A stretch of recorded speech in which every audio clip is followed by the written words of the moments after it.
Olá, vamos ver como a gente consegue chamar García Lorca, o maior poeta espanhol do século XX, o maior poeta moderno de língua hispânica, um dos mais importantes dramaturgos europeus. Adjetivos não vão faltar. Apesar de ter vivido pouco, foi um escritor de grandes e numerosas obras, entre poesia e peças de teatro, que marcaram a literatura e se tornaram famosas ainda durante a vida do autor, mas principalmente depois da sua trágica morte, que o tornou um símbolo. Federico García Lorca nasceu em 1898 em uma cidade bem pequena no interior da Espanha, no sul, na região da Andaluzia, que é a região que foi dominada pelos árabes até 1492. Tem uma grande povoação cigana e foi ali naquela região que surgiu o flamenco, né? Mulheres de castanholas, longos vestidos vermelhos e as cidades de Sevilha e Granada. Ele foi estudar em Madrid em 1919 e lá ele conviveu e se tornou amigo de vários intelectuais da época, que viriam muitos deles a ser chamados como a geração de 27, uma alusão ao ano de 1927, que foi muito importante literariamente para a Espanha. Um dos seus melhores amigos, paixão platônica e que lhe influenciou durante toda a vida, e sobre quem também exerceu uma forte influência, foi Salvador Dalí, o pintor. García Lorca já era um poeta reconhecido no meio literário quando, em 1928, lançou o seu livro Romanceiro Ritano, que se torna um sucesso e ele ganha bastante fama. E também a sua peça Mariana Pineda, que tem os cenários desenhados por Dalí, está sendo um grande êxito desde 1927. Até esse momento ele escreve sobre temas quase sempre bem locais ali da Espanha e da Andaluzia, de um modo bem tradicional. Mas com o crescimento da influência do surrealismo a partir de 1924, que vai influenciar as artes e os amigos dele, principalmente, claro, Salvador Dalí, que o instiga a abandonar as normas líricas do passado, ele passa a querer escrever um estilo diferente. Seja um estilo espiritual, pura emoção nua, liberta do controle lógico, mas com uma tremenda lógica poética. Daí que em 1928 acaba-se o relacionamento que ele mantinha com o escultor Emílio Aladrén. Lorca era gay, daquele jeito que se podia ser gay na Espanha em 1920 e 1930. Bem escondido, sofrendo bastante preconceito quando as pessoas sabiam ou desconfiavam, inclusive dos seus amigos, pois Emílio o deixa por uma mulher. E essa, entre outras coisas que estavam acontecendo na sua vida, o deixam bastante deprimido.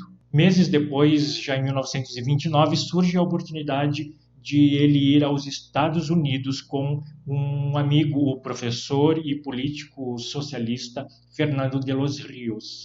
Ele fica em território americano quase um ano, até 1930, que é quando ele escreve os poemas que compõem o livro Poeta em Nova York. Sobre o livro e os últimos anos do poeta eu vou falar em um segundo vídeo. Por enquanto basta que se saiba que ele nunca havia saído da Espanha e ficar tanto tempo numa cidade tão gigante e moderna, cheia dos problemas do capitalismo, tem um profundo impacto nele. Seguindo seu objetivo de se aliar ao modo de escrita mais surrealista, os poemas do livro são cheios de metáforas e imagens fortes, situações de sonho ou pesadelo, muitas vezes sem uma lógica aparente. A maioria segue uma linha, digamos assim, angustiada, desiludida com o mundo, com o amor, mostrando as lutas internas e externas da vida, a morte, a lembrança de uma infância que era melhor do que agora, a exploração do capitalismo e a desigualdade social. O Poeta em Nova York é dividido em 10 partes. Os poemas deste vídeo foram escolhidos entre as 3 primeiras partes, que se chamam Poemas da Solidão na Universidade de Colômbia, Os Negros e Ruas e Sonhos. A tradução que eu usei para os poemas é, na maior parte, a tradução da edição das obras completas pela editora Companhia José Aguilar, lançado em 1974, que tem o Poeta em Nova York nesse livrinho aqui, junto com outros livros, que foi traduzida por Oscar Mendes. Porém, eu não concordei com a tradução de alguns dos versos ali, né? Essa vantagem de se ler no idioma original, eu fui ler em espanhol e não concordei. Então, alguns dos versos que vocês vão escutar nos poemas, fui eu mesmo que traduzi. Polêmica, mas é isso aí. Vamos aos poemas então.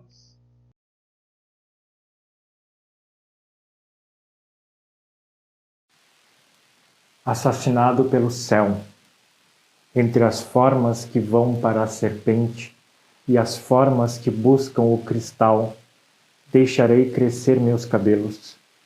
Com a árvore de tocos que não canta e o menino com um branco rosto de ovo, com os animaizinhos de cabeça rota e a água esfarrapada dos pés secos.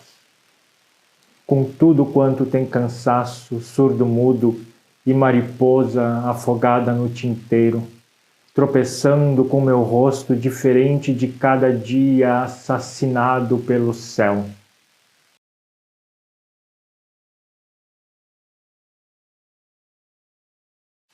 Eu tinha um filho que se chamava João. Eu tinha um filho. Perdeu-se pelos arcos numa sexta-feira de todos os mortos. Vi-o brincar nas derradeiras escadas da missa e lançava um cubinho de lata no coração do sacerdote. Bati nos ataúdes, meu filho, meu filho, meu filho. Saquei um pé de galinha por trás da lua e logo compreendi que minha menina era um peixe por onde se afastam as carretas. Eu tinha uma menina. Eu tinha um peixe morto sob as cinzas dos incensários. Eu tinha um mar. De quê? Deus meu, um mar. Subi a tocar os sinos, mas as frutas tinham vermes e os fósforos apagados comiam os trigos da primavera. Eu vi a transparente cegonha de álcool podar as negras cabeças dos soldados agonizantes e vi as cabanas de borracha onde giravam as taças cheias de lágrimas. Nas anêmonas do ofertório te encontrarei, coração meu, quando o padre levantar a mula e o boi com seus fortes braços para espantar os sapos noturnos que rondam as geladas paisagens do cálice. Eu tinha um filho que era um gigante, mas os mortos são mais fortes e sabem devorar pedaços de céu. Se meu filho tivesse sido um urso, eu não temeria o sigilo dos jacarés, nem teria visto o mar amarrado nas árvores para ser fornicado e ferido pelo tropel dos regimentos. Se meu filho tivesse sido um urso, vou me enrolar sobre esta lona dura para não sentir o frio dos musgos. Sei muito bem que me darão uma manga ou a gravata, mas no meio da missa quebrarei o leme e então virá a pedra a loucura de pinguins e gaivotas que farão dizer aos que dormem e aos que cantam pelas esquinas: ele tinha um filho, um filho, um filho, um filho que não era mais que seu, porque era seu filho, seu filho, seu filho, seu filho.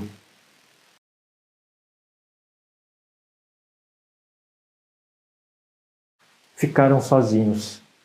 Aguardavam a velocidade das últimas bicicletas. Ficaram sozinhas. Esperavam a morte de um menino no veleiro japonês. Ficaram sozinhos e sozinhas, sonhando com os bicos abertos dos pássaros agonizantes, com o agudo guarda-sol que fura o sapo recém-esmagado, sob um silêncio com 1000 orelhas e diminutas bocas de água, nos desfiladeiros que resistem ao ataque violento da lua. Chorava o menino do veleiro e se partiam os corações angustiados pelo testemunho e pela vigília de todas as coisas. E porque ainda, no solo celeste de negras pegadas gritavam nomes escuros, salivas e rádios de níquel. Não importa que o menino se cale quando lhe cravam o último alfinete, nem importa a derrota da brisa na corola do algodão, porque há um mundo de morte com marinheiros definitivos que assomarão nos arcos e os gelarão por trás das árvores. É inútil buscar a curva onde a noite esquece a sua viagem e espreitar um silêncio que não tenha trajes rotos e cascas e pranto, porque tão somente o diminuto banquete da aranha basta para romper o equilíbrio de todo o céu. Não há remédio para o gemido do veleiro japonês, nem para essas gentes ocultas que tropeçam com as esquinas. O campo morde sua cauda para unir as raízes em um ponto, e o novelo busca pela grama sua ânsia de longitude insatisfeita. A lua, os policiais, as sirenes dos transatlânticos, fachadas de crina de fumaça, anêmonas, luvas de borracha. Tudo está rasgado pela noite aberta de pernas sobre os terraços. Tudo está rasgado pelos mornos canos de uma terrível fonte silenciosa. Ó gentes, ó mulherzinhas, ó soldados, será preciso viajar pelos olhos dos idiotas, campos livres onde silvam mansas cobras deslumbradas, paisagens cheias de sepulcros que produzem fresquíssimas maçãs, para que venha a luz desmedida que temem os ricos por trás de suas lupas. O odor de um só corpo com a dupla vertente de lírio e rato, e para que se queimem essa gente que pode urinar ao redor de um gemido, ou nos cristais, onde se contêm as ondas nunca repetidas.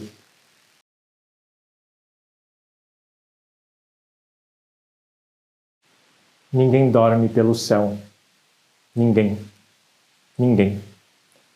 Não dorme ninguém. As criaturas da lua exalam e rondam suas cabanas. Virão as iguanas vivas morder os homens que não sonham.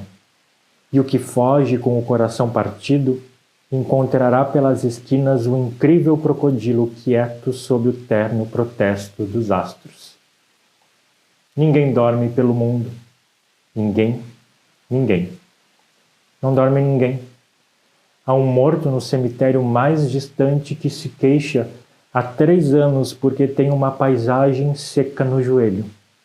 E o menino que enterraram esta manhã chorava tanto que foi preciso chamar os cães para que se calasse. Não é sonho a vida.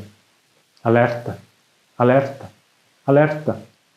Caímos pelas escadas para comer a terra úmida ou subimos ao fio da neve com o couro das dálias mortas. Mas não há esquecimento nem sonho. Carne viva. Os beijos atam as bocas num emaranhado de veias recentes, e a quem dói a sua dor doerá sem descanso, e o que teme a morte a carregará nos seus ombros. Um dia, os cavalos viverão nas tabernas, e as formigas furiosas atacarão os céus amarelos que se refugiam nos olhos das vacas. Outro dia, veremos a ressurreição das mariposas dissecadas, e ainda que andando por uma paisagem de esponjas cinzas e barcos mudos, veremos brilhar nosso anel e manar rosas de nossa língua. Alerta, alerta, alerta! Aos que guardam ainda marcas de garra e aguaceiro, aquele rapaz que chora porque não sabe a invenção da ponte, ou aquele morto que já não tem mais que a cabeça e um sapato.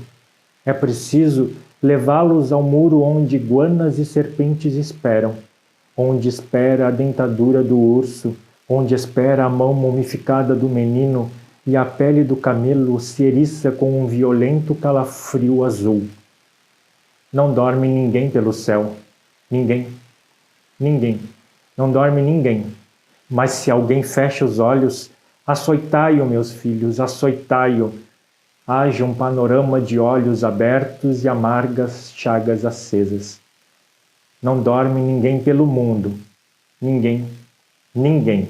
Já o disse, não dorme ninguém, mas se alguém tem à noite excesso de musgo nas têmporas, abri os alçapões para ver sob a lua as taças falsas, o veneno e a caveira dos teatros.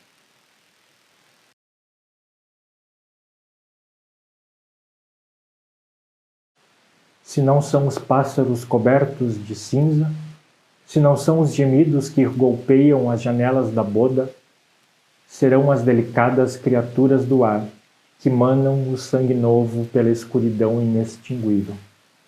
Mas não são os pássaros, porque os pássaros estão prestes a ser bois. Podem ser rochas brancas com a ajuda da lua e são sempre rapazes feridos antes que os juízes levantem a teia. Todos compreendem a dor que se relaciona com a morte. Mas a verdadeira dor não está presente no espírito, não está no ar, nem em nossa vida, nem nestes terraços cheios de fumaça. A verdadeira dor que mantém despertas as coisas é uma pequena queimadura infinita nos olhos inocentes dos outros sistemas. Um traje abandonado pesa tanto nos ombros que muitas vezes o céu os agrupa em ásperas manadas, e as que morrem de parto sabem na última hora que todo rumor será pedra e toda pegada latido. Nós ignoramos que o pensamento tem arrabaldes onde o filósofo é devorado por chineses e larvas, e alguns meninos idiotas encontraram pelas cozinhas pequenas andorinhas com muletas que sabiam pronunciar a palavra amor. Não são os pássaros, não é um pássaro o que expressa a turva febre da laguna, nem a ânsia de assassinato que nos oprime a cada momento, nem o metálico rumor de suicídio que nos anima a cada madrugada. É uma cápsula de ar onde nos dói o mundo todo. É um pequeno espaço vivo ao louco uníssono da luz. É uma escada indefinível onde as nuvens e rosas esquecem a gritaria chinesa que ferve no desembarcadouro do sangue. Eu muitas vezes me perdi para buscar a queimadura que mantém despertas as coisas e só encontrei marinheiros atirados sobre os corrimões e pequenas criaturas do céu enterradas sob a neve. Mas a verdadeira dor estava em outras praças, onde os peixes cristalizados agonizavam dentro dos troncos, praças do céu estranho para as antigas estátuas ilesas e para a terna intimidade dos vulcões. Não há dor na voz. Só existem os dentes, mas dentes que calarão isolados pelo cetim negro. Não há dor na voz. Aqui só existe a terra com suas portas de sempre, que levam ao rubor dos frutos. Obrigado por terem assistido. O segundo vídeo vai sair em breve. Acompanhe o nosso canal aí se inscrevendo no canal aqui no YouTube, também pelas redes sociais. Até mais!